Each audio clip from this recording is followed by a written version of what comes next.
Večer še enkrat.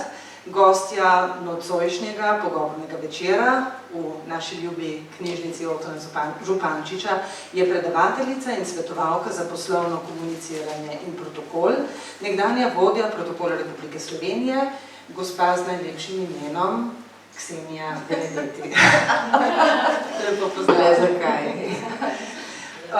Sem vesela, da imam to priložnost, ker nimaš dostikrat priložnosti intervjuja koga, ki se imenuje Ksenija.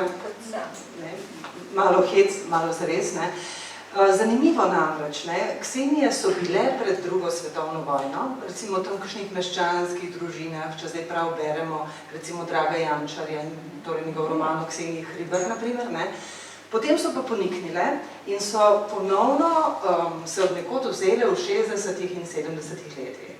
Ste kdaj vedeli, da se je v tistih desetletjih Kseniji rodila, to sem šla prav danes preveriti, po 700, recimo v 60. letih, še nekaj več kot 700 v 70. letih kasneje, v minulem desetletju pa komaj 19. Zanimivo, Mislim, pa to ni ravno zelo ideološko obremenjeno. Torej, nekam smo izginile. Zdaj nas je še 2140, večinoma najinih let. Zanimivo, nisem vedela tega. Dobro, Ksenija je pa tudi problematično ime. Ker jaz nisem nikoli imela problema s tem imenom. Recimo, greste v tujino in ga je potrebno pojasniti. Ja, ko sem bila v Ameriki, sem morala močno pojasniti, komu, kako se to. Sem bila Gzinja, cel kupen izpeljan. Zagotovo tudi veste, da Ksenija ni isto ime kot Ksenija. Seveda ne. Namreč zato ker Ksen je pa trenutno v Sloveniji 374, torej povsem drugo ime, seveda, povsem drugo ime in vse Ksenije smo zelo hude, Na ta ime. Če kdo napiše Ksenija, dobro, toliko, da se malo ogrejemo. Torej, kolumne, kaži poti, posvetimo se knjigi, o tem bomo danes govorili, morda več kot o nekaterih drugih aspektih življenja naše gostje. Niste neznana oseba in se mi je zdelo seveda dobro, da se nekaj fokusiramo. Pa dajmo se na to knjigo, ki jo imamo zdaj priložnost recimo prebrati in se o njej tudi pogovarjati z avtorico. Vaše kolumne, ki ste jih združili v tej zbirki, ne vem, vse knjigo ste verjetno videli, v knjižnicah je posod, sem spremljala že prej, v bistvu predvsem na družabnih omrežjih, mislim, da na LinkedInu sem jih prebirala z velikim veseljem. In moram reči, da vedno sem jih prebrala kot nekaj, kar je združevalo nekaj prijetnega, koristnega, zanimivega, torej nekaj, kar te je tudi ustavilo za tistih nekaj minut. Zanima me, kakšno je pa pri vas to ozadje, kako človek pride pravzaprav sploh do kolumne, kako se zdaj usedeš in razmišljaš, kaj bo zdaj ta teden, ali pa na 14 dni, ali pa na en mesec. Kaj je tisto, kar te pritegne? Ni vseeno, koliko idej moraš odvreči, zavreči, preden veš, da je ta zdaj prava in to je tisto, kar te bo zdaj s sabo peljalo. Recimo naslednje, ne vem, 3-4 ure, koliko kolumne nastajajo, recimo? Ni bilo toliko idej, da bi jih jaz kar zavračala, sem kar pograbila tisto, ki je prišla. V bistvu se je to kar zgodilo. Mi je, ne vem, kakšna stvar prišla na pot, ali pa sem se kaj spomnila, ali pa sem se z Borisom na čem pogovarjala in se je potem kar zgodilo. In potem sem se lotila, to kar nastaja, pri meni ne nastane v enem dnevu, ampak tudi zdaj, ko pišem, moram napisati veliko prej, recimo vsaj par dni ga pustim kot testo malo shajati, ker drug dan to berem z drugimi očmi in jaz to v bistvu zasnovo pol mesim, dokler pol pride ta končna varianta. S Primorskimi novicami smo bili zmenjeni, da se usmerim v ta pravila, ampak jaz sem jim na začetku povedala, da jaz knjigo o pravilih sem že napisala in da ne bi zdaj še enkrat to ponavljala, če mi dovolijo to obrniti v neke zgodbe in so rekli ja. In potem so videli, da je to celo boljše, kot če bi jaz rekla, ne vem, morate pribor od zunaj navznoter imati, pa ne vem, če bi zelo specifično. Tako da sem rajši te stvari pravila, v bistvu od njih govorila skozi zgodbe. Pa v bistvu niso vse kolumne o pravilih, no. So o kulturi srca, zato je tudi tak podnaslov. No, Antiša Korjan, vaš urednik, torej pri časopisu, ne, je povedal nekaj zelo nenavadnega, da ste oddali kolumne celo nekaj dni prej, kot je bilo to recimo zapovedano, ne. Mi smo pa navajeni, ne, tistih uredniških razburjanj in kričanj, kje je moj tekst in tako naprej. Torej, da oddate toliko prej, jaz sem tudi kar pridna, ampak to je vseeno neobičajno. Kako človek do tega pride? Tako, da se dobro organizira. Torej, če imaš veliko stvari, se moraš. Ja, ampak ne samo to. Jaz postanem nervozna, če mi kakšen rok tlele za vratom sedi in potem ne naredim dobro. Zato jaz vem, da kolumna nastane, pride, mislim, se dobro napiše, če imam jaz dovolj časa.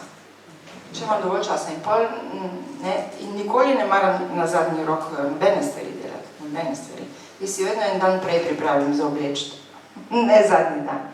Zadnjič sem to pozabila in sem bila vsa nervozna. Tako da ne maram, da imam nek pritisk časovni.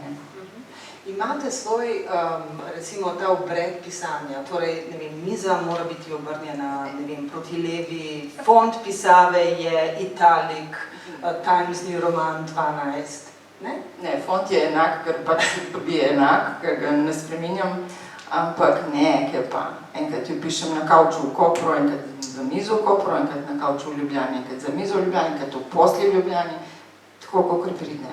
Torej tudi tisto dokončno verzijo, ne samo tisto, kar je stvarno vdiha. Vse, tako kot prileti. Ko sem zasledila, da bodo ti vaše kolumne išle v knjigi, me je najprej po pravici povedano nekoliko stisnilo pri srcu. Namreč zelo veliko kolegov, znancev recimo, ali pa ljudi, ki jih spoštujem, sem spremljala, ko so izdali svoje kolumne potem v knjigi in nisem bila vedno, recimo, zelo, ne vem, zadovoljna s tistim izdelkom potem. Name je, moram priznati, vplivala tudi neka izjava Jurija Gustinčiča, žal pokojnega legendarnega novinarja, tudi vi ste ga dobro poznali, ki se je učil na lastnih napakah in je dejal, jaz nikoli več ne bi tega napravil. Pa je napisal knjigo tiste Nadstropje Amerike, o kateri je imel on svoje mnenje, ampak moram zdaj reči, da vsak se kdaj zmoti, tudi Jurij Gustinčič se seveda je, ker danes so te njegove kolumne študija nekega časa in duha časa. Čeprav je on takrat rekel, to je bilo za časopis napisano, ne more funkcionirati v knjigi, ne da vam prav, vsaj ne vedno. A ste vi imeli te pomisleke pri sebi? Kako bo zdaj to zaživelo? Ne, nisem imela. Od vsega začetka. To je bila prav moja želja, da jih spravim v knjigo in to od začetka. Ko sem jih začela pisati, sem vedela, da enkrat bo pa to zbrano v knjigi. To je bil v bistvu tudi moj namen. In se mi zdi, da se v bistvu, kakor mi ljudje povejo, berejo kot zgodbe. In v bistvu to knjigo lahko malo ležiš, pa je pa spet eno drugo zgodbico prebereš. Jo je pa veliko ljudi prebralo tudi na en mah, tako v 2 dneh, ki jih je pač povleklo iz ene zgodbe v drugo. Jaz sem jo recimo na en mah prebrala. Pa tudi rada to končam, potem, ko nekaj začnem, ne bi odlagala. Kar je mene recimo zelo pritegnilo pri tej vaši knjigi, in seveda mislim, da je bila odločitev za te kolumne, kar se mene tiče absolutno prava, je v bistvu prav ustroj te knjige. Vidi se, da ste v tej knjigi želeli pač nekaj vendarle tudi koristnega povedati, ampak ste to naredili na nek prijeten, nepokroviteljski način, prijazen način, tudi razumevajoč do vseh naših vsakdanjih slabosti. Kako ste izbirali te teme, v katere ste želeli dregniti? Nisem jih izbirala, same so prišle. Ko je bilo recimo, ko je bil december, pri meni dostikrat.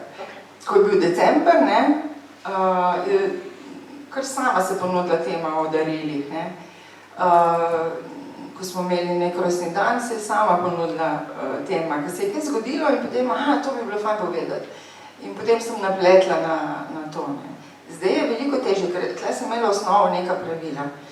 Ali pa, ko smo šli v Kjodžo, se je samo se je zgodilo, ker je bilo toliko materijala, da je bilo to preprosto, sem morala to narediti. Zdaj, ko pišem kolumno... Zakaj gre v zgodbi o Kjoči, zdaj, če smo že to začeli? Ja. A je že kdo prebral morda knjigo, ker jaz bi v bistvu želela, da se vključite v debato? Ja, tudi jaz. To je Kjoča, pa kako mora biti človek vendar malo potrpežljiv in energat, ne? Pa bodi zadovoljni s tem, kar je. V tem smislu je šla, ja. Hotela sem povedati, da tudi zdaj, torej te kolumne, ki jih pišem, ki ne bodo išle v knjigi, no, Ono plus pišem vsake 14 dni za spletno Ono plus, tukaj pa ne gre toliko o pravilih, ampak mi je dosti težje najti neko temo, ne. Tle moram več nekako razmišljati kot tam, ko sem imela povezavo s pravili. No, ampak tudi ta pravila, čakajte, na strani sem si napisala 207, ne? Počistite kopalnico, obesite čisto brisačo. Mislim, najbrž si to zaslužimo, če ste to napisali, ne? Ne, pa zdaj ne misli, da jaz skozi čistim kopalnice, ker jih ne. Ampak ne, to je izhajalo iz tega prvega vtisa, ne? Ker ljudje, dosti ljudi, ki pride nekam na obisk, si na podlagi tega, kako je urejena kopalnica, nekako nek vtis naredijo, ne? Če čisto zapacana, pa umazana kopalnica, ni to dober vtis, pač, ne? In recimo mi, ko smo šli pri prejšnji službi, kdaj na lokacije, ne, pogledati, kje bo kakšen dogodek, kjer nismo bili pogosto ali pa kjer smo šli prvič, je moje prvo vprašanje bilo, pokažite mi prosim WC. Ja, in od tam sem potem izhajala naprej. Ja. No, ampak dobro. Ne, da je zdaj neki bogat, prostite, ampak da je čist, ne, čist, ne, da je zdaj razkošen, ampak da je urejen, čist. No, ampak veste, kaj vas sprašujem, ne? Treba je to zapisati, ne? Kar pomeni, človek take stvari ne piše na podlagi nekih slabih izkušenj. Torej se ti zgodi, da so pač kopalnice, kakršne so, in če pišeš knjigo o tem, kako v bistvu sebi in drugim olajšati življenje, ne? Je tu nek čist dobro nameren svet, če nekoga povabite, ne? Pa sej ponavadi očistimo stanovanje, ne? Če dobimo neke obiske. Mislim, malček. Mislim, da ja. Tisti, ki je prebral to knjigo, ne, bo verjetno zelo hitro ugotovil, da je to neka knjiga o, recimo, o vzgoji, ne mislim s tem slabo, v bistvu o vzgoji naših navad in vi ste prej rekli nekaj o srcu, jaz bi rekla o vzgoji srca tudi, ne, torej, kako bi mi vsi skupaj v bistvu boljše živeli, ne, malo bolj usklajeno, lažje živeli, pa v bistvu ne bi bilo treba dosti, ne, spoštovati ta vaša pravila, naprimer. Vaša pravila. Vse to niso vaša pravila. Odkot pravzaprav črpate, mislim, te stvari, ki jih pišete, vse ne pridejo kar same, ne? To je... Pridejo. Dobro, ampak odkot, kje se naložijo? So se naložile, ne vem, pri vašem dedku in babici, tam pri unih bricih, so se naložile malo v Kopru, Brkincih, malo. To sem velika. Jaz sem bila sigurno spostavljena, to se vključujem. Ali so se naložile, ne vem, v osnovni šoli v Kopru, pri mami, očetu, nekje to pride, ne, ta odnos do tega. Verjetno povsod, pa tudi potem pri mojem delu, ne, na protokolu. Vse izkušnje so nekako, vse, kar doživite, se nalaga v vas tudi pozavestno, verjetno. Ko ste začeli delati na protokolu, ste začeli zelo drugače razmišljati o teh stvareh kot prej?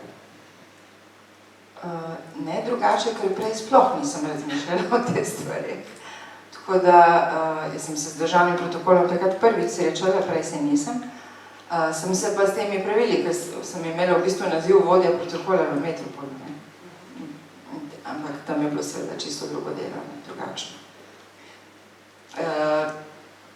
Začela sem gledati drugače mogoče na odnos do države. Verjetno. Torej, zdaj, če pomislim na državo, se spomnim nekega vašega citata, ki mi je zelo ostal v spominu. Torej, ko, ne vem, rešujemo neke probleme, jih ne rešujem tako, da bo zadovoljen, ne vem, levi, desni, rdeči, črni, beli, nekakšen sogovornik, ampak gledam, kaj je v dobro države. A sem si... Ja. Ste v tem smislu zdaj? Ja, in tako sem vedno delala. Ni bilo vsem to všeč, ne, seveda. Enkrat enim, enkrat drugim ni bilo, ne, ampak jaz sem res vedno gledala, kako bomo kot država izpadli, kaj bi bilo prav narediti, da bomo kot država v bistvu pozitivni. Povejte nam kako tako situacijo, imena plenki niso potrebni, ampak recimo kakšne dileme se pojavljajo, da bomo recimo lažje to razumeli? Vem, organizacija velikega dogodka, kdo se bo s kom sestavil, ali že pri takih stvarih lahko pride do zapletov? Lahko pride, ampak pri obiskih je kar določeno, ne? Pri recimo, ko gre za uradni obisk, se ve, katere srečanja so tam, ko gre za delovni, se ve približno, kjera srečanja so tle, ni bilo dosti prostora za improvizacijo. Pogosto pa so bili izzivi pri damskih programih, oziroma partnerskih programih. Tam so bili veliki izzivi, no. Skratka, recimo, ne, nekoč sta bila dva gostitelja, ne, dva visoka funkcionarja, gostitelja enega dogodka. In nekako, to je bil tak specifičen dogodek, kjer ni bilo pravil, kako stvar narediti. In je bilo več možnih variant. In jaz sem poiskala nek kompromis, ki se mi je zdel primeren tudi do gostov, ne, za obe strani. Tega kompromisa nihče ni sprejel. In jaz sem se potem vstavila, če ne sprejmete tega kompromisa, pa prosim, dogovorite se med sabo, kako bomo to naredili, da ne bomo izpadli do tujcev smešni, ne? In pol mislim, da smo izpadli smešni. Mi je zelo žal, ampak jaz pol nisem več imela te moči, jaz nekaj prosim, dogovorite se med sabo, niso se dogovorili, na kar so mi samo sporočili en dan pred dogodkom, da v bistvu bojo naredili tako, oziroma naj naredimo tako, kot sem predlagala pred 3 tedni. Priti do tega je bila pa kalvarija, ne, to pa je bilo. Človek se ne počuti zmagovalec pri takih? Ne, takrat res ne, ne. Takrat sem bila prav žalostna, no, da je bilo treba, ker je to prišlo tudi do gostov, ne. Tako, šiš-miš. Razumem. Dobro, torej, recimo, ne delam zato, da bo zadovoljen levi, da bo zadovoljen desni, delam nekaj, kar je v dobro države. To je v bistvu, dobro, zdaj en tak stavek, ki bi ga človek lahko zapisal neko malo ustavo, ne vem, zdaj, politike ali pa, ne vem, verjetno v številnih poklicev, ne, pravzaprav. Ampak kaj je tisto, kar ljudi vendarle potem potegne na drugo stran, da recimo tudi veliko čisto dobronamernih, pametnih, nekih solidnih, dobro vzgojenih ljudi potegne preko tega, da ne naredijo, ne vem, tega, kar je dobro za državo, ampak se prilagodijo, da naredijo tisti korak čez, ki pa potem, s katerim razveljavijo recimo vse svoje dotedanje delo. Ste imeli kdaj situacijo, ko ste bili zelo na robu, ko ste točno vedeli, zdaj pa moramo ostati načelna, ne? Ja, sem bila, ja. Sem bila že z eno nogo tudi... Ne, iz službe sem hotela iti, ja. Ne bom povedala, kjerega leta, ker pol boste se šteli, kjera vlada je to bila. Enkrat je pa res bilo res, kot da me ni zanimalo nič, samo še ena kaplja manjka in mi rekla, hvala lepa, nasvidenje. Res. Enkrat je bilo tako zelo daleč, da sem imela težave. Sama sabo v bistvu, če ne, nisem imela, ne. Kako se potem reši taka situacija? Kako ste jo vi rešili, recimo, brez imeli pred?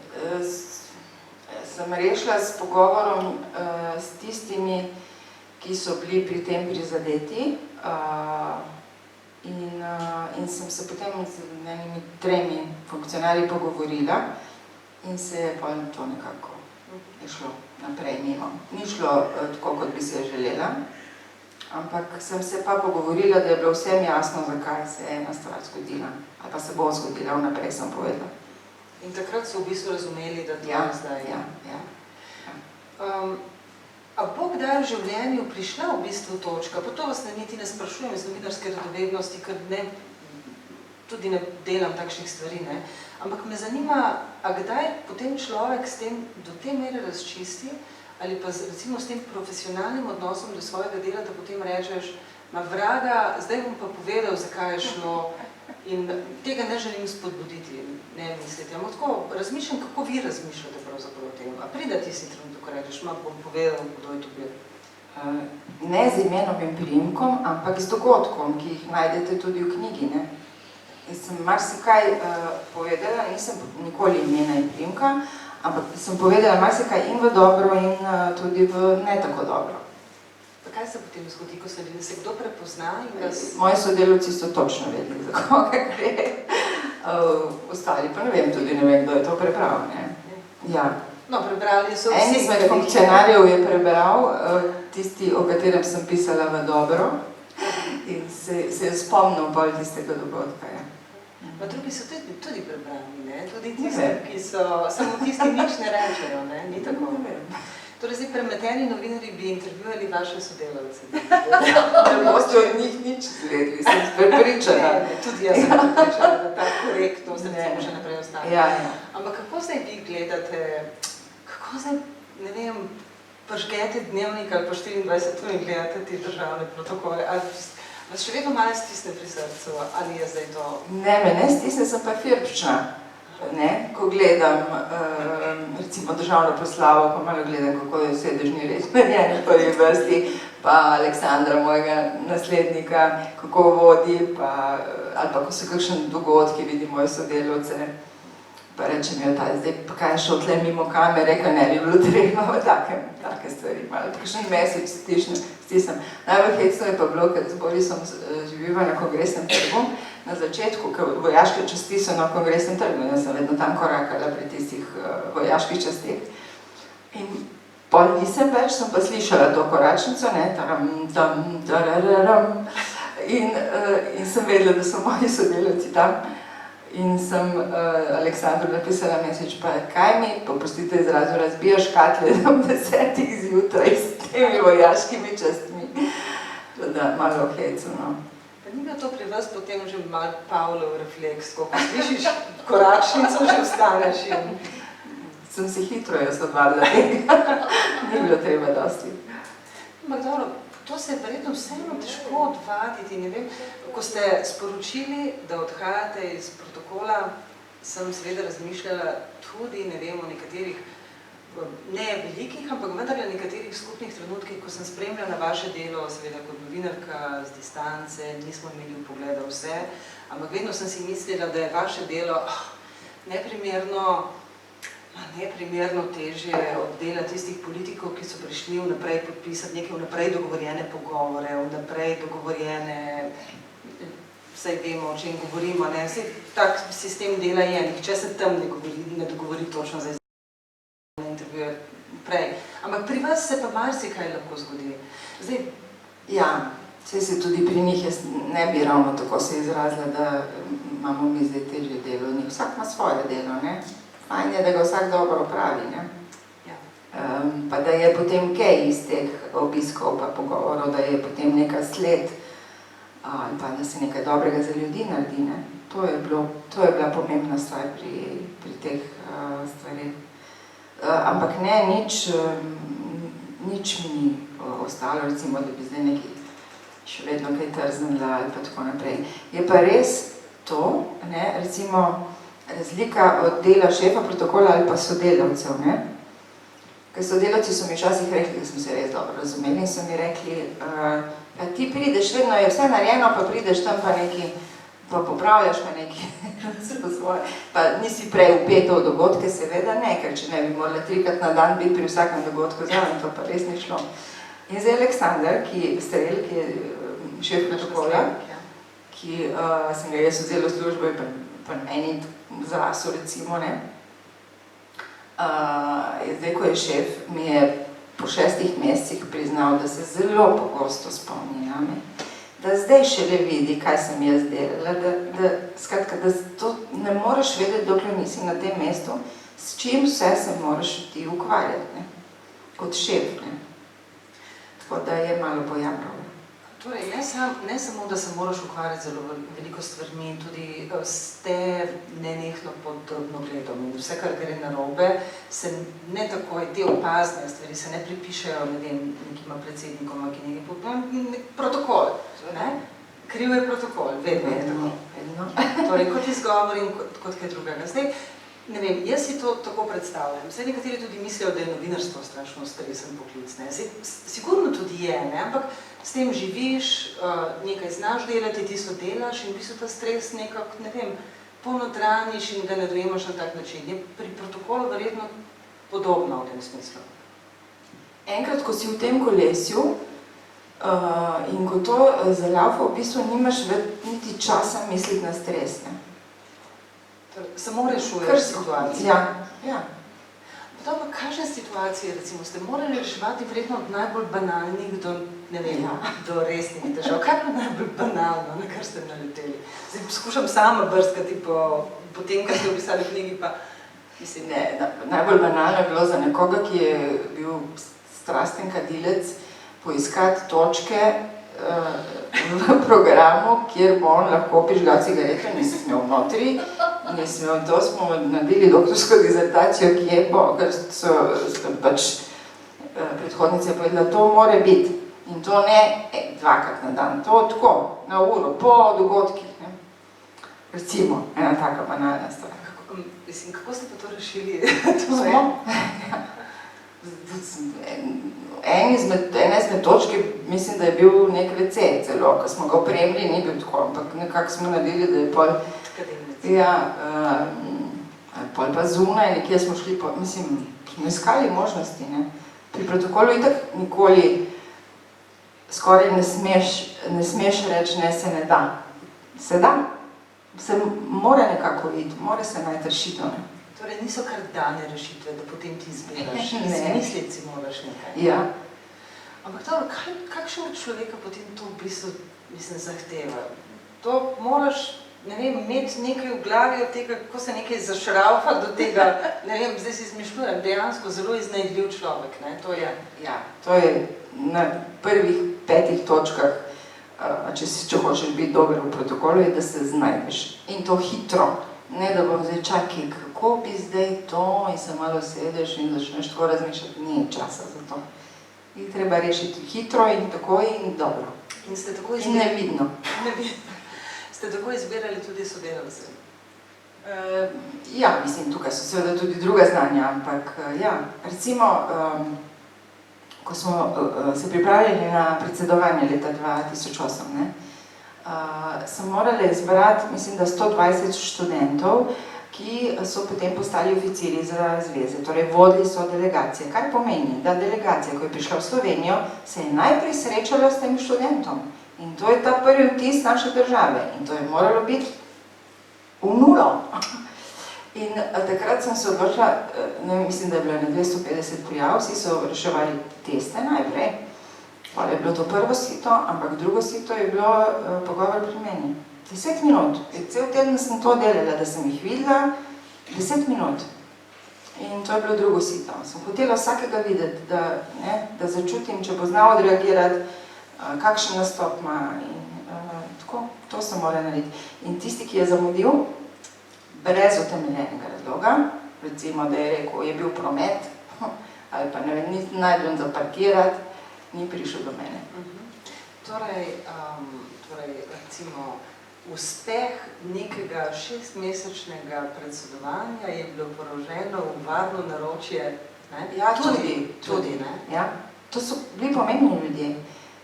Torej, ti, ki so bili, da niso pustili kar delegacijo, ali pa rekli, jaz pa zdaj ne vem, kam iti, ne, pa so šli tudi skozi izobraževanje, ne, nismo in, ampak ti so ta prvi stik, ne, če oni odpovejo, ti lahko narediš ne vem kako dobro pogovore, srečanje in tako ne vem, ko so že recimo na Brdo. Ampak mora biti vse drugo v redu, da oni pridejo pravočasno na Brdo, da vejo, kam je, da jih pol nekdo počaka, da vejo, kam na kosilo, da vejo, kje je avto njihov. Kdo bi si mislil, ne, toliko podobnosti se sestavlja. Torej, v kaži poti, pa tudi sicer, ne vem, morda tudi iz kakšnega pogovora, ne, veje pa tudi to vaše, ne bi rekla niti nezadovoljstvo, ampak tisto, kad tako vzdihneš, ne, mediji, ne? Medija pa vedno zanima samo, kaj so jedli, kako so bili oblečeni, kakšna darila so si izmenjali, to je to. Ja, in to me je vedno jezilo. Ampak da je bila v bistvu se upravičujem, kar prekinem, ampak da je bila pozornost na te, zame se mi zdi, banalne stvari, res banalne. In to so bila prva vprašanja in takrat sem jaz uvedla prakso, da nismo vnaprej dali menija in da nismo vnaprej povedali, kaj bo gost dobil za darilo, da nam bo prebral časopisov in dan prej, kaj bo dobil za darilo. Tako da smo imeli embargo, ne vem, če se spomnite, do dogodka in pol, ko se je zgodilo, pol smo dali informacijo vnaprej, pa nisem želela, da ni, če ne bi bil, bi se samo to mlelo, no, oprostite, ampak jaz bi si želela kakšna bolj tehtna vprašanja strani medijev, pa sej nekateri so jih imeli, no, ne moram zdaj vse v isti koš metati, ampak ne vem, tehtno vprašanje, kakšen sporazum je bil podpisan, kaj bo to naredilo, da bo ljudem boljše v obeh državah, kaj ste se zmenili, ali je bilo samo bla bla, a so bili gospodarstveniki, kaj so gospodarstveniki od tega imeli, a je bil follow-up, a so naredili kakšen posel ali ne. To so te bistvene stvari, ne? Rezultat nekega obiska. Ne, dajmo se malo slikati, fototermin pod zastavami, gremo domov. Ma kaj je to? To ni nič. Mora biti rezultat, oprijemljiv, ne sam bla bla. Pardon. To me res ne zdi. Zdi se mi zanimivo, ker to govorite, ne? Ker če to govorite, potem se verjetno spomnite, ali pa ste doživeli tudi kak svet, v katerem je bilo pa to drugače, ne? Kako mislite? Torej, ne vem, ste kdaj doživeli ali spoznali tak svet, v katerem ni prvo novinarsko vprašanje, kaj pa bo na meniju? No, se tudi pri nas ni vedno bilo tako, ampak v bistvu je bilo po svetu tudi tako podobno. No. Ampak sej, mediji so taki in drugačni, novinari ste taki in drugačni. Ne morete vse dati v isti koš, ne, to je res. Ampak mene je zmeraj me je zmotilo, tudi potem, ko sem brala članke po obiskih, da včasih kar ni bilo vprašanja, kaj pa je konkreten rezultat tega obiska. In tudi, če je bil spregledan, ker so se ukvarjali s hrano. Ne? Ne, to, kar sem zdaj želela izsiliti, ne, seveda ni bilo neko zanikanje tega, ker se obe tega seveda dobro zavedala. Bolj me zanima, če ste opazili nek proces, kdaj se je to dogajalo. Jaz recimo osebno mislim, ne, pa me zanima, kako vi o tem razmišljate, da pa recimo 20 let, dobro, ko smo bili vsi mlajši, ne, ampak ne v resnici, ne, da takrat ni bilo tako, da takrat so vendarle ljudje hodili na teren z neko nalogo, da morajo prinesti nazaj, torej ne le tisto, kar bo zanimalo javnost, ampak morda tudi tisto, kar je za javnost pomembno. Se mi zdi, da to, kar ni nujno vedno, ne, identično. Tukaj imate seveda svoj prav. In to se tudi meni zdi. Recimo za 20 let nazaj, ne, če pa govoriva dlje nazaj, so bili pa drugačni problemi, ker je bilo pa treba tudi zelo paziti, kaj se pove, kaj ne. Ampak potem, to so bili že tako drugi časi, ne, ja.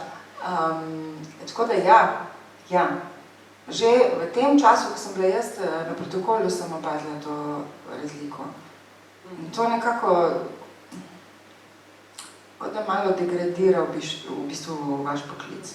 Kot da zelo degradira naš poklic. Ampak dobro, mi smo samo odsev tudi nekih družbenih dogajanj.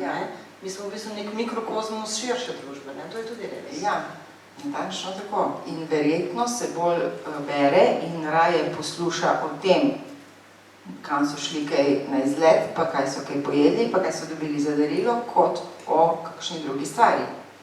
Verjetno. Mislim, se to bolj prodaja, ne? Kako pa ste vi sami gledali? Dobro, tega zdaj ni v knjigi, zdaj me zanima, ker že o tem govoriva, ne? Kako ste sami gledali, recimo, na nekatere medije, ki pridejo torej zelo rumeno agendo, ali pa z nekom, ki pride pa zdaj zelo z neko raziskovalno, ne vem, vprašanji, ki so v bistvu mogoče zelo zahtevne tudi za tisto situacijo. Kako ste to vse skupaj usklajevali, da je vsak dobil tisto, kar je hotel? Mislim, to ni bilo ravno moje delo. Je pa res, da jaz razumem rumene medije, kaj oni potrebujejo. Oni potrebujejo nekaj drugega in to je jasno, ne? Da oni bojo slikali obleke, fotografirali obleke na večerji, pa to komentirali, ne? Da pač jim ne bo tako važna vsebina. Jaz sem bila bolj razočarana, ko sem doživljala ta enaka vprašanja pri medijih, od katerih, oziroma oddajah v nekaterih medijih, od katerih bi pričakovala neko drugo zanimanje, ne? Mislim, da bi vprašali pač nekaj drugega, ali pa da bi jih zanimalo nekaj drugega. Kaj je takrat naredila šefinja protokola Republike Slovenije, kadar se je zgodilo kaj takega? Ste kdaj kaj pokomentirali ali ne? Ne, seveda ne. Če se nekoliko vrneva knjigi, ne? Pravila. Pa niti ne bom rekla, da vi pišete o pravilih, ker se mi to skoraj ne? So to bolj nasveti pravzaprav, ne? Nasveti o tem, kot smo že prej rekli, kako lepše živeti skupaj. Kako nas v tem smislu vidite Slovence? Mislim zdaj strogo po nacionalnosti, s tem mislim vse, ki živimo v tem prostoru in ga sooblikujemo v zadnjih nekaj desetletij, kolikor se pač tega spomnimo, ne? Glede na to ste videli precejšen del sveta in naleteli na številne okoliščine, številne, recimo, vzdušja, različne razmerje v družbi. Kakšni smo mi? Jaz zelo težko odgovorim na vprašanje, kjer bi morala povedati nekaj splošnega. Tako da težko povem nekaj splošnega, ker smo zelo različni. Zelo različni. In recimo, tako kot sem v Avstriji doživela njihovo, ali pa tudi v Nemčiji, njihovo natančnost, egzaktnost, sem doživela tudi mogoče kakšno šlamperijo. Ali pa v Ameriki, ne, ali pa na Kitajskem, ko bi človek pričakoval, da bo vse pospravljeno, organizacijsko. Pa ni bilo, ne. Zdaj, kar se pa tiče organizacije same pa protokola, so bili pa gostje večinoma presenečeni, ko so prišli v Slovenijo. Mislim, da so imeli zelo nizka pričakovanja. Kadar ima človek nizka pričakovanja, ne, potem mi je hitro to, wow, a tako, to funkcionira, ali kaj. Ampak so bili res večinoma pozitivno presenečeni. Ne samo naše službe, tudi recimo policistov in drugih uradov, ki so sodelovali pri organizaciji dogodkov. Ja, ampak vseeno me zanima, kaj misli Ksenija Benedetti, ki piše na svete, kako bi mi lepše živeli en z drugim, ne? Ne govorim samo lepše, ker v bistvu sem zdaj zreducirala to, kar pišete, na nekaj, kar je lepše. Ne samo tudi, recimo, bolj pravično, bolj v sožitju, kako bi živeli tako, da upoštevamo še nekoga drugega, nekoga, ki je bistveno manj srečen, kot smo mi v številnih ozirih, ne? Torej, ne vem, zdaj, to vprašanje se težko zastavi kot nesplošno, ne? Ker moje vprašanje je, če je to ljudem treba polagati na srce, ne? A smo se potem v tej poti od takrat, ko nam je neka babica rekla, da lepo se obnašaj do starejših, pozdravi, ko si na poti, ko so nas učili neke te osnovne stvari, ki jih danes več ni, ne? Zanima me, kako vi razmišljate o tem? Smo se na poti, recimo, iz enega v drug sistem tudi nekam izgubili v smislu te prijaznosti en do drugega. Se je preveč vsega dogajalo, preveč vsega tega, ne vem, pridobitnega sistema življenja, da pozabljamo neke osnovne stvari. Morda preveč kompliciramo. Ne, to imate popolnoma prav. To se je izgubilo zaradi drugačnega načina življenja in naglice. Tudi, čeprav, meni se zdi, da tudi, če je nekdo v naglici, to spoštovanje do drugih ljudi vseeno lahko nosi v sebi. Ampak mislim, da je postalo življenje, če si dovolim posplošiti, površno. Tako površno. In pri tem se v bistvu zgubljajo ti odnosi med ljudmi in ta kultura srca. In tista vsebinska novinarska poročila tudi očitno, ne? To pa z vašega lonca. Ne, dobro. Zanima me, kako razmišljate o naslednjem vprašanju. Ko smo bili, recimo, mi majhni, recimo, ko so bile mi dve majhne, so nas učili pač to, kar sem že rekla, moramo biti prijazni do ljudi, moramo ne vem, biti pridni v šoli, se moramo učiti, ne vem, vse take reči, ne. In to je bila potem vrednota, ko recimo si nekaj od tega izpolnil, ne, si dobil to priznanje. Zdaj danes, kaj danes opažamo pri otrocih, ne, kaj nam je všeč, kako je samosvoj, kako je izviren, originalen, kako je včasih celo trma, je nekaj, kar je, poglej, kako bo znal doseči svoje, ne, a smo zelo spremenili v bistvu tudi čisto te vrednote, ker vi pravzaprav o tem pišete, vi pišete o zelo osnovnih vrednotah, ki bi morali biti tu z nami, pa očitno niso, ne? Ja, o tem pišem, ja. Točno o tem, o vrednotah. Jaz poznam nekaj mladih, ki so polni teh lepih vrednot. Srečujem pa tudi take, pri katerih te vrednote pač pogrešam. Ampak to, v bistvu se je zgodila ta neka sprememba družbe nasploh. Ne vem, če se skozi midve bili majhni, recimo, ni bilo tako važno, kaj si bil oblečen. Danes, ne vsi, ampak ne mnogi gledajo zdaj, kakšne znamke imaš, ne vem, superge, hlače in tako naprej, in je to postalo pomembno. Mislim, da z leti se vedno bolj kaže ta razslojenost družbe, kar res ni v redu. In obenem se s to razslojenostjo tudi zgubljajo te vrednote pri velikem delu ljudi. Dobro, ne bom vprašala, kdo je se to kriv, ne, ker mislim, cel večer potem to, ne, ampak vseeno, ne, mislim, to so neke stvari, ki jih doma naučiš otroka, ne. Zdaj, dobro, starši, ne vem, delajo do, ne vem kdaj, do 7 zvečer in to gre. Se mi zdi, na nek način nas v knjigi na vsaki strani spominjate na nekaj, kar smo že slišali, pa smo morda nekje pozabili. Ne vem, je to, kar večkrat slišite od ljudeh, kaj jim pomeni, recimo, ta vaša knjiga? Ne vem, če to slišim, ne vem, ampak vem, da mi veliko ljudi reče, da so imeli ob branju ta aha efekt. Aha, se res. A ja, seveda. Ampak to so ljudje, ki imajo te vrednote, ki jih jaz cenim, ki potem tako rečejo. Ker nekaterim se pa itak to vse zdi brez veze. Ampak takim pač ni pomoči, tako je.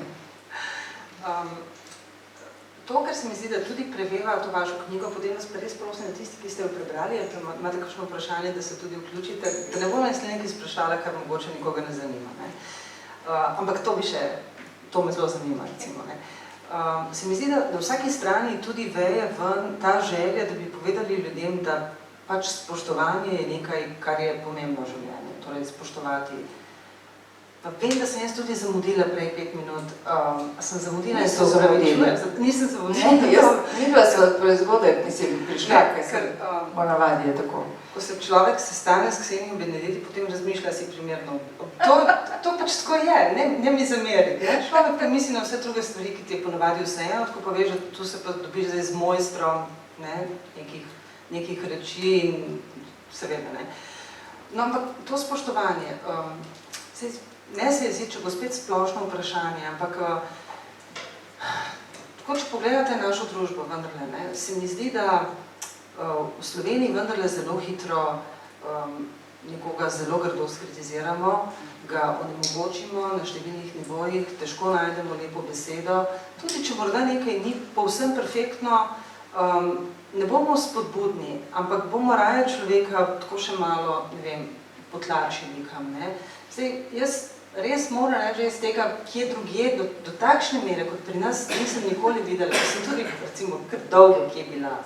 A vi tudi to tako, ker mislim, zakaj bi napisali knjigo o tem, da se moramo spoštovati in ceniti ljudi okrog sebe in njihove izdelke in njihove dosežke, bistveno bolj, ko to počnemo, če ne bi vi tudi tako mislili? Ja, jaz tudi tako mislim in točno to se res zgodi.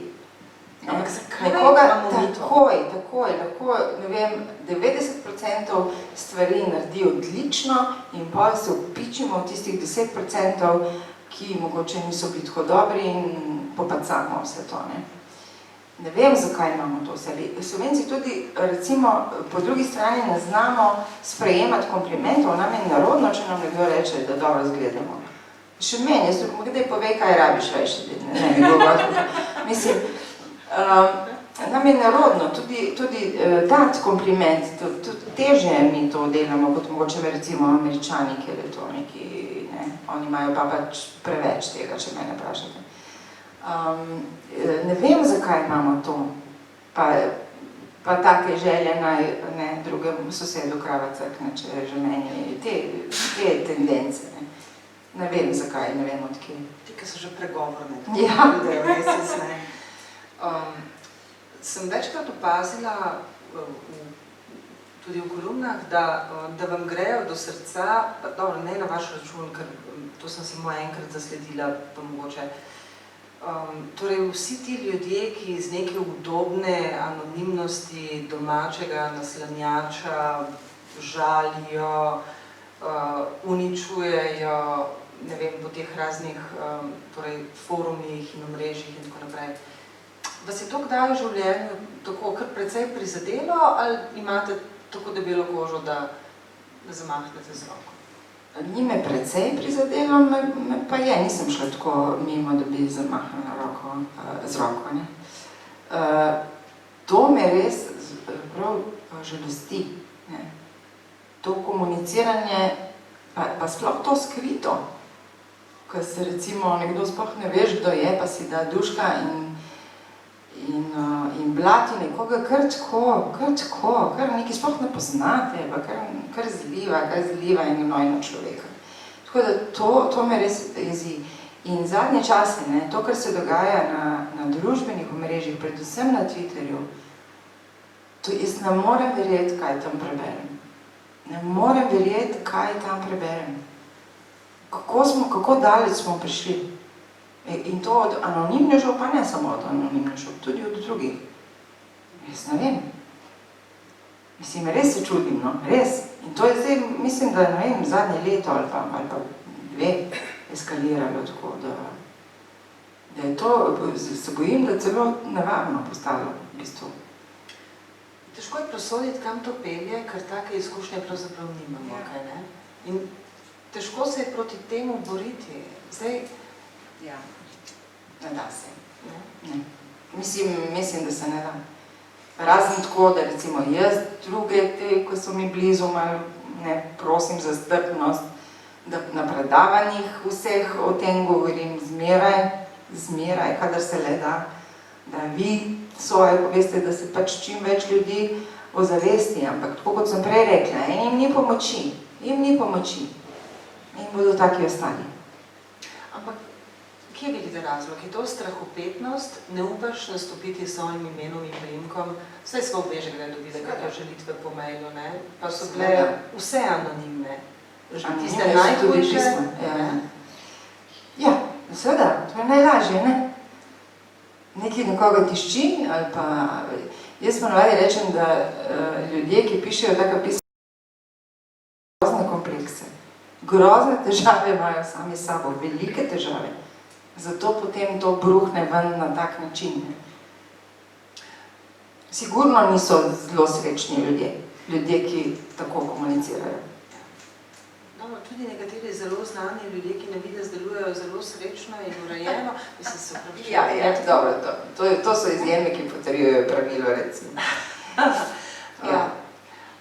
A imate, recimo, dobro, po 18 letih protokola, imate verjetno sami pri sebi že izdelane tudi neke obrambne mehanizme proti, recimo, proti ljudem, ki te namerno prizadenejo. Zdaj ne govorim samo o anonimnežih, ampak proti nekim ljudem, ki pač vedno od nas iščejo samo slabo.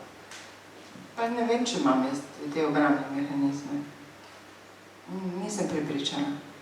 Najhuje pa je, če ti kdo noši v hrbet zarije. To je pa meni najhuje. Da nekdo... Tako je redu. Tako v redu je. To je pa res najhuje. Z nekom, ki si tako v redu in pol izveš, da... To se mi je 3-krat zgodilo v življenju zelo odblizu in to me pa najbolj prizadelo od vsega v življenju. Prav to, ti noži v hrbet. Pa res težko prenesem. Sodelavci ali širše okolje? Ja, oboje. Ja. Ne bomo tega to.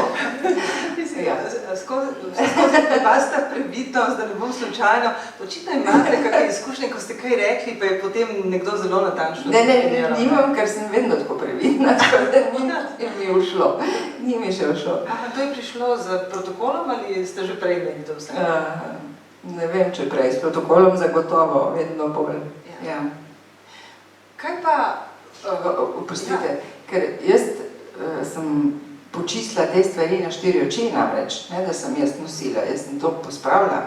Ne pa tako zdaj javno in to, ampak poklicala človeka. Ja. To pa sem naredila, ja. Ni bilo nožev, ampak... Ne, ko so bili, sem rekla, zdaj pa, zakaj je to tam? Ja, oziroma... Prosim? Stavite treba takšnega človeka.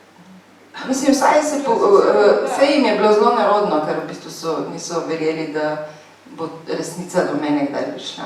Pa je. In pa je bilo težko. Ampak sem to popucala. To pa ne maram pod preprogo pospravljati, prah brisati. Pa dobro, take hude stvari seveda človek nosi seboj in si previden, ne? Pa ste sicer, recimo, ste kdaj zamerili tudi kakšne stvari, tako nosite to s seboj ali se tega tudi znate otresti? Ne več, jaz ko sem to počistila, je bil mir. Tako, odpustim, ne, pozabim pa ne, tako, je to. Kaj pa Ksenija Benedetti, recimo zasebno, spet nočem ime primka, ampak koliko spustite recimo medije do sebe, recimo kje sami potegnete mejo, kje rečete, dobro, to jim bom povedala, zdaj pa več pa ne, koliko sami date ven od sebe, kako veste, kaj je prava mera, kako se pri tem odločate? Jaz sem s mediji vedno dobro sodelovala, tako službeno kot tudi zasebno, ampak nekje, recimo en tak dober primer je bil, ko sem se z Borisom poročila, ker so vsi skočili, noben ni vedel. In potem berem rumenih časopisov,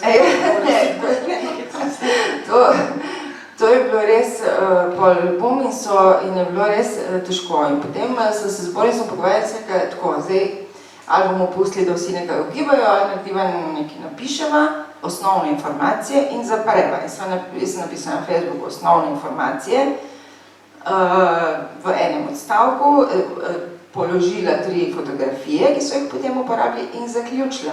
Tudi, če so mi potem itak pisali, pa da je še to, pa da je, ne, dotle.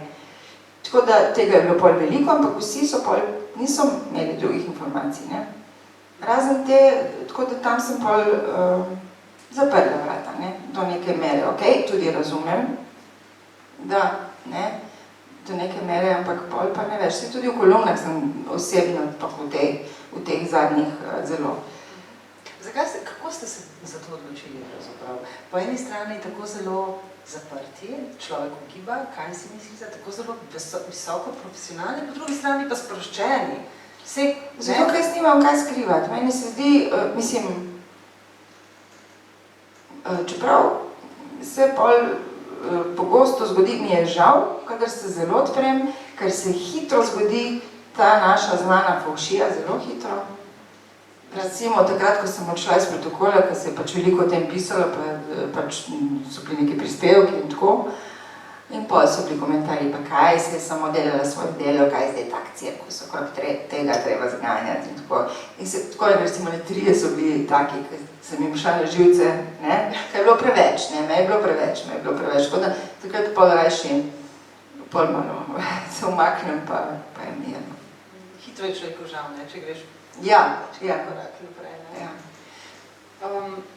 Ko ste sporočili, da ne boste več vodil protokola Republike Slovenije, pa sem takrat potem, ne vem, sem si zdaj prav zapomnila, tako se mi je zdelo, da ste omenili tudi pa to hektično življenje in vse to, ne.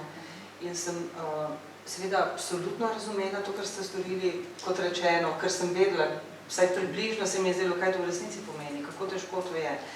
Ampak hkrati sem si pomislila, pa kako dolgo bo to zdržala. Sej človek ne more pobegniti sam pred sabo, če je poln adrenalina, če je poln življenja, če dela stvari, a to res potem zdrži. Potem je bilo zanimivo, ko ste v eni od nedavnih kolumen napisali, kako že tisti andante in tako naprej, tako hitro potem postane, mislim, ne samo presto, še kaj hujšega, ne.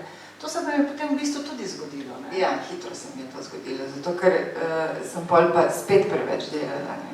In spet preveč, in sem se nalagala in sem težko rekla, ne morem. Zdaj znam reči, sploh po tej krizi, ne, toliko na teden, ja, več ne. Tudi v knjižnice recimo ne grem, čeprav so zelo želeli, so mi dostikrat pisali, pa ne grem, ker to pomeni en dan zame, ne. In so res pomembne druge stvari, tako da sem spet padla v hektiko, kar ni bilo dobro. In ne maram, da sem tako, da je preveč tega. In predavanja izčrpajo. Jaz pridem domov, kot Sonja, in rabim mene 2 uri, moram biti prav tiho, da potem se regeneriram. Povejte nam kaj o svoji akademiji. Ja, to je pa zopet Daniela Brečko, ki je dala idejo za prvo knjigo, je potem enkrat mi rekla, pa zakaj ne odpreš ti te svoje šole? No, dobro. Ja, v bistvu. In potem sem se tega lotila skupaj s pedagoško akademijo in zdaj mislim, da bo 3. generacija septembra. Ja, 3. ja. In fajn je, to je lepo, ker se druži s temi ljudmi, neke vezi se spletejo, oni se še družijo zdaj med sabo, tako res je lepo. Tako lepo je. Kakšen ti pride k vam? Zelo različni. Od študentov do, ne vem, direktorica knjižnice, pa različni, ena poslanka je bila zelo različni, in vseh starosti. Res zanimivo. Kaj iščejo? Kakšna vprašanja postavljajo? Mislim, v bistvu, če se želijo od vas naučiti? Pa v bistvu protokolarnih pravil in organizacije dogodkov, ne. Pa tudi nastopa pred kamero in tako naprej. Kar vejo, kaj bi radi, no. Sej, program je tako natančno objavljen, da oni ne pridejo z nekimi, oni vejo, no, kaj bodo dobili, no, že vnaprej. Katera znanja, ker sem to točno določeno, točno napisala, ne. In potem, kako spremljate njihov napredek in ste potem, ne vem, zadovoljni ali pa ne? Preko družabnih omrežij smo se pa tudi nekajkrat dobili, ne. Ker gojijo te vezi še naprej nekateri. Manjše skupine, ne vsi, ne vseh 25, ampak recimo 15, 10 se kar dobivajo. Torej, to je 25 ljudi na leto? Maksimalno. Zdaj na leto. Prvo leto sem imela 2, je bilo preveč, zopet preveč. Ja, enkrat na leto. Ker to je zdaj vsak četrtek po 4 ure popoldne, od septembra do decembra. To je delo, veliko ur. Tudi gostje so, ne, naši kolegi in nekateri drugi. Nisem samo jaz predavateljica. Razumem. No in potem ti ljudje se vrnejo nazaj v svoje, recimo, ne vem, delovna okolja, torej poslovni svet, ne vem, fakse, državni zbor in vam potem poročajo, kaj je to? Mislim, poročajo. Vsake toliko kdo napiše, ja, zdaj mi pa res to pride prav, ali pa, ja, vsake toliko, ja. Je to nekaj, kar torej nasplošno manjka v slovenskem izobraževalnem procesu? Ne mislim zdaj točno samo, ne vem, protokol, seveda to je zelo specifična zadeva, ampak ta nek organizacija stvari, torej, ne vem, obnašalski vzorci, manire, kako se česa lotiš in tako naprej? Ja, tega ni. Ni take šole, tudi ker zelo široko je zastavljen program, ne. Ni samo protokol, je zelo široko zastavljen program. Ne, tega ni. Tako da so bile kar vrste, zdaj zaradi korone so se nekateri odločili, da ne morejo, zdaj to malo se pozna, ampak bomo vseeno to izvedli, še vedno dovolj interesa. Ste delali tudi online, tako kot... Ne, ker v tem času je ni bilo, ne, se začnem septembra do decembra, zdaj bomo videli, upam, da bo v redu, da ne sem slišala, da je 8 okuženih, tako da... Razmišljam, če bo treba, tudi o online izvedbi, ja. Torej, rekli ste, zelo hitro ste spet zapadli v tisto hektično zadevo, ne? In potem v bistvu je karantena pa se je malo prijela in vas posadila v naslov. In meni je bilo v bistvu lepo, če moja mama ne bi imela zdravstvenih težav ravno v tem obdobju, ko je bilo res težko do zdravnikov priti. Torej, sem se veliko s tem ukvarjala, če tega ne bi bilo, bi meni bilo super. Meni ni manjko. Jaz sem delala, sem pisala kolumne, imela sem eno online predavanje, delala sem študenti. Jaz sem skozi nekaj delala, popravljala naloge in to. Je bilo kar dela. Tako da mi ni bilo nikoli dolgčas, pa kuhala sem več, kar ne maram sicer, ampak mislim, lepo, mirno. Fajn. Te Ksenije so se glede kuhanja kar podobno. Eno od vaših, še toliko stvari imam, upam, da nimate nobenih vprašanj, ker jih vam ne želim.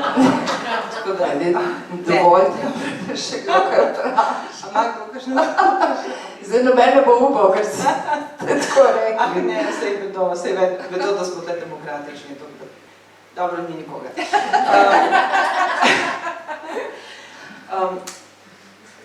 Ta kolumna, ki je bila tudi meni, mislim, zelo všeč, pa še komu, s komu sem se pogovarjala, je bila seveda v vašem delu, medvojnem partizanu, prej sem narobe rekla, torej prekinal, torej medvojni partizan, ampak to, kar je bilo res zanimivo, ki je v tistih najtežjih povojnih časih vrnil partijsko knjižnico, tu jo imate, nismo se tako dogovorili o to. Povejte nam, kaj je v svojem delu. Nono je to? Oče od mame, pri nas sem Nona Tija. To ni kolumna iz knjige, to je kolumna zdaj, iz One Plus. To zdaj je polno novih kolumn, ki so ravno tako zanimive, in ti ne bodo išle v knjigi, pravijo zdaj, kaj pa bomo še videli. Ne, niso, ker nimajo neke niti, te tlele imajo nit. Moj nono je bil tigrovec, prvoborc, partizan, pač boril se je za to, da bi vsi boljše živeli, boril se je proti fašizmu. In po vojni je tudi bil na prvem zasedanju, ne vem, ki je v Beogradu, pa skratka posod. In je bil potem, je bilo zmenjeno, da on vodi obnovo Brkinov, in kar je tudi delal. Pol je pa počasi spoznal po vojni, parih teh letih po vojni, kako so se takoj našli neki ljudje, ki jih prej nikjer ni bilo med vojno. Opa! Jaz sem tudi bil od marca 45 naprej. Skratka, in ne samo to, potem je pač videl, kako so si nekateri pač te privilegije dobili, on je živel v nekem prepričanju, da o drugačnem svetu. Da gradi boljše življenje, boljši svet. Ja. In potem je spet prišlo do teh razlik, potem so se spet nekaj prigrabili, nepravično, in potem mu je bilo dovolj. Ampak povejte nam prosim tisto zgodbo, ko je enega pošteno na... Ja, to mi je mama povedala.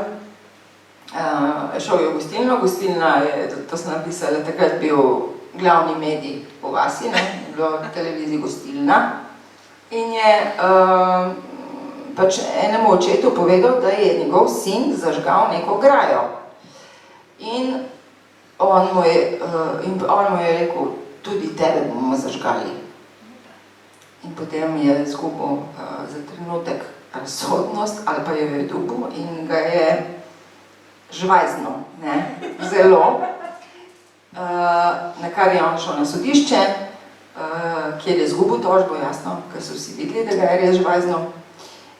Moral je plačati 5000, ne vem, kaj je bilo takrat, dinarjev, skratka veliko denarja, ki ga ni imel, in je to plačal.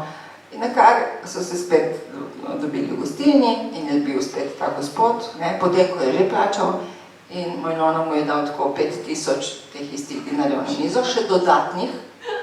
In mu je rekel, tukaj imaš za vnaprej, evo ti še eno. In to je bilo res malo, to je prav fajn zgodba, no. Ja, in potem ga je še enkrat. Ampak mu je dal denar naprej, ki ga je težko zbral, ja. Ja, tak je bil, ja. To verjetno je kaj takega v meni. Jaz ne bi kloftala zdaj, no. Ampak znate tudi? Ja, znam. Ne fizično, ne fizično, drugače pa znam. Morda bi se zaključila z delom, torej, ene od vaših zadnjih kolumn, torej ne izkaži potov iz One, kjer ste napisali, ko bo vse mimo iz virusa, iztisnimo dobro. Torej, zdrava semena so gotovo v solidarnosti. Zakaj to zdaj naštevam? Ker ste tako nakratko v bistvu povedali tisto, kar marsikdo misli, tudi jaz bi to takoj podpisala, če bi znala tako lepo napisati. Torej, zdrava beseda semena so gotovo v solidarnosti, povezanosti, poglabljanju vase in svoje vrednote, uporabi različnih elektronskih pripomočkov za delo in druženje nadaljavo, hitremu skupnemu iskanju rešitev, lastni samooskrbi države, hvaležnosti, vračanju k naravi, razmišljanju o prioritetah ter zavedanju lastne krhkosti in krhkosti sveta. In to velja za nas vse. Torej, živimo v nenehni negotovosti med enim in zagroženim naslednjim valom. Se vam zdi, da kje vsi te dobri nameni in vse to, kar smo opažali, da se mora zgoditi, se zdaj to, kje vendarle premika? A čutimo to, kje kako energijo, da bo nekaj boljšega, recimo? Ne še. Nažalost. Čeprav sem mislila, da so ti časi takrat bili res priložnost za to. Mislim, spet ne nasplošno, ne smemo nasplošno, ker kakšen človek, vključno z mano, pa ima te dobre posledice, pač te krize, korona krize. Ampak mislim, da smo zelo hitro pozabili. Zelo hitro. Ne samo na nevarnost, ki itak je, ampak tudi na to, kaj smo takrat doživljali. In to so mi mnogi rekli, ne, sej to boš videla, ko bo to mimo, bomo spet padli vsi v ta tram, v to kolesje in bomo pozabili, ne, kaj so te bistvene stvari v življenju, ne, nažalost. Tako da... Ja. Ne vem, no. Pa bomo malo zaključili, po moje Boris Pir. Ne, se hecam. Ja, se s tem sem hotela zaključiti, ampak se mi zdi tako vredno s tem nehamo, ker je neka poanta, pa malo prostora vendarle še pušča za to, da pa, ne, mogoče pa ni tako črno, kot smo mitve danes napravili. Črna je v redu, barva. Vse sem malo pobarvana, ti tudi očala, imaš druge barve. Hvala lepa. V bistvu se mi dotikava, deva še to povedati. Deva dotikava. Pa so zdaj tukaj, smo bili profesionalni.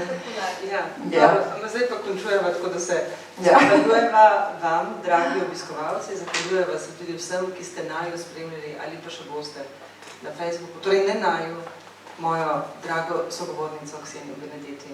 Hvala, ker ste bila moja gostja. Hvala za povabilo. Hvala. Sem hotela dodati, kar naju spremljali. Lepo se imejte, hvala lepa. Hvala lepa.